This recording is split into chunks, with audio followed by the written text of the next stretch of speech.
had one question. So the question was about is it allowed for women to wear perfume or cologne or something? Okay. So because of the laws of the modesty, if it's like I don't know, like a moderate amount of perfume, there is no problem whatsoever. Especially if for your husband, she can do whatever, all other things, that there is no problem. But outside, like not to provoke other men, like as Rabbi Rubin said, like a sprinkle, right?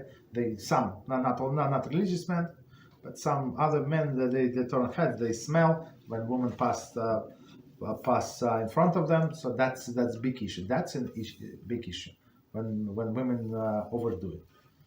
But otherwise, there is no problem. But the problem is, I would say, the problem is the man, because that's what women usually do, and for men it is forbidden to go in the ways of women. So whatever women do, it's normal for them. For men, absolutely forbidden.